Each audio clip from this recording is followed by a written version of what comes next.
When I first started, I was a kid, and we used to use rugs because I knew a few friends, and they had bands, and so they had basements to play in, and so that we tried to muffle the sound with rugs and egg cartons and whatever it took, you know.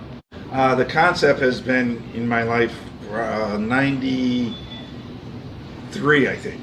I built a sound reduction, sound studio room for a professional studio.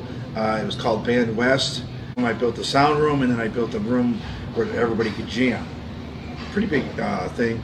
The sound room itself, or where they had all the equipment, that was probably 10 by 10. And in the room for the group, they could have a full-on band there, they can record them. That was more like 20 by 20. The sound reduction room can be customized in many different ways. I would say the first and most important thing is, what kind of space do you have? And then from there, we talk with you, and I'll say, okay, we can do this or that, you know. Because what I like to do is because most of the things I built, they've been in other people's property, which means that you cannot really connect to the structure. So I like to have mine detachable. Mine comes in panels, the sound reduction room, so it can be easily built up and then taken down.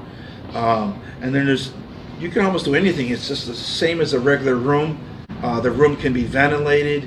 It can also be air conditioned, because in the isolation room, the sound reduction room, because the human body is a heat source, it will get warmed up by the human body, so you have to have some kind of ventilation.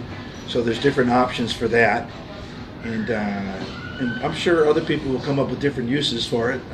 Mine is mainly around quiet time, and then some music time, so I can record without outside noise affecting me. I have used the sound reduction room as a place just to get away, to be silent, to do some reading, some meditation, if you like doing meditation, and get away from everybody and still not have to go somewhere. Like some people go to the beach, or they have to go wherever. You're allowed to do this in your own room. It has multi-purposes, for me, because if you have a family or something, you bring your kids in there and let them make their noise, do whatever they got to do.